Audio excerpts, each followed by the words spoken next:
18 yaşında uşaq dünyaya gətirəndə həyatını itirən qız haqqında bir dənə video paylaşmışdım və o videonun altına gəlib bir dənə rəy var idi. İndi rəyi axtardım, amma əfsus olsun ki, rəy silibdi. Rəyin mahiyyəti nədir? Bu oğlan kişisi qeyd eləyir ki, hamı öz həyatına burnunu soxsun, sizə lazım deyil kim harda nə edən də ölüb. Yəni həyat daha gözəl olar, hamı öz işinə baxsa.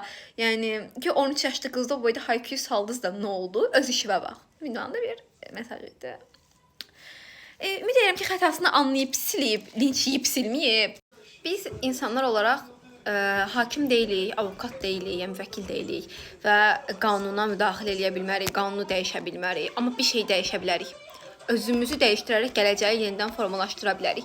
Və bizim bu videolarda danışmağımız bizimlə həmfikir olan həmyaşlarımızı ya da həmfikir olmayan azyaşlarımızı düzgün yola sövq eləmək, eyni zamanda zərər çəkən, qurban olan şəxslər varsa bu dəqiqə aramızda, onların da bu videoları, bu dəstəkləri görüb səs çıxartmaqlarını təmin eləməkdir. O 13 yaşlı qızın içərisində o oğlan bilirsiniz niyə azadlığa buraxılmışdı? Çünki o qız şikayətçi olmamışdı. Niyə şikayətçi olmamışdı? Çünki bəlkə də o körpə heç bu yaşadığı şeyin düzgün olmadığını belə fərqində deyil. Çünki necə ki bəzi insanlar bu dəqiqə gəlib deyirlər, nə var ki burada mənim də nənəm 15 yaşında evlənmişdi. Başsız yəni ya da 13 yaşında evlənmişdi. Bunlar o insanlar üçün normal situasiyadır və biz danışaraq bu situasiyanı normallıqdan çıxartmağa çalışırıq. Çünki bu nə normal deyil, nə də legal deyil.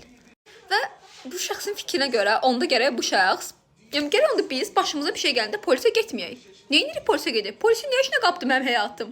Ya da nə bilim, evinə oğurluq girdi, polisə getmiş. Qadın təcavüzünə şiddətindən danışmıram. Heç qadınlardan danışmıram. Evə oğru girdi, polisə getməm. Boşmadım.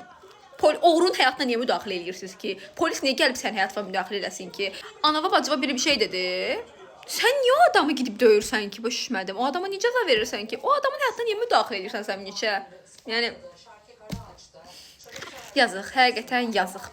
Bəzi insanlarla eyni vətəni bölüşdüyüm üçün utanıram.